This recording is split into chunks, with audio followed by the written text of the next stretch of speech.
weekend is obviously the midway point, if you will, of March.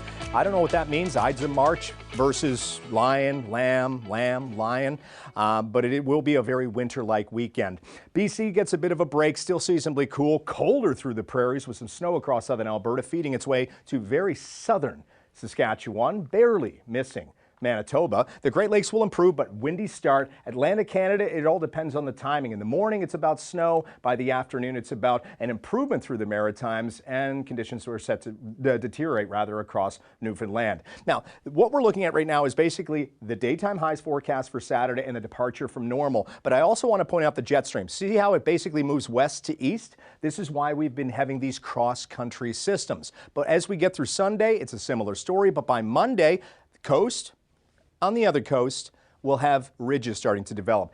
This is the development of the atmospheric river, a Pineapple Express. That will stick around BC for pretty much the entire work week next week. And across the east coast, warmer after some snow. That means more rainfall potential for Monday and Tuesday, which means more flooding potential, and that's going to be universal on both coasts during the day. So system number one to the west, once again, Colorado low, that will continue to spread off towards the east. And speaking of the east, we'll start off with a look at what to expect for the afternoon. And once again, this is the afternoon forecast. 5 degrees in Halifax. You have to get through some snow first. It will be a wet snow. Great Lakes, you are set to improve. That's all thanks to system number one, moving its way up the St. Lawrence. So snow will move into southern Quebec. Heavier snow, wet snow moves into the Maritimes, and there will be some heavy snow and gusty winds through Prince Edward Island, Cape Breton. That will feed its way up towards Newfoundland.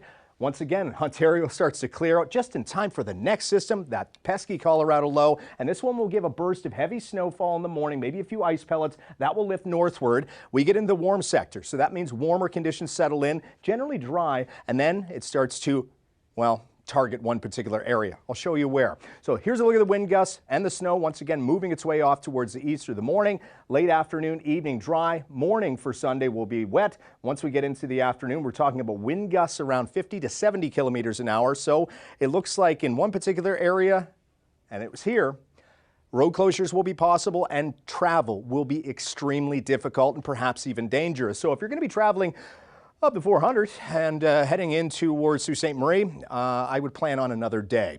Atlantic Canada, once again, your snow moves in through the morning. Wind gusts will be around 30 to 60 kilometers an hour through Newfoundland very quickly. We get that break, and then the next system moves in, but this time it will be rainfall, which when you see this much snow moving in, it looks like about 5 centimeters and less towards HRM, 10 to 15 towards Nova Scotia, the rest of Nova Scotia, and towards Prince Edward Island. Hardest hit area, once again, will be Newfoundland, including St. John's. You just dealt with flooding, and you get some snowfall and then the warm up. So the flooding risk is not quite done. And that's going to be universal across the prairies as well.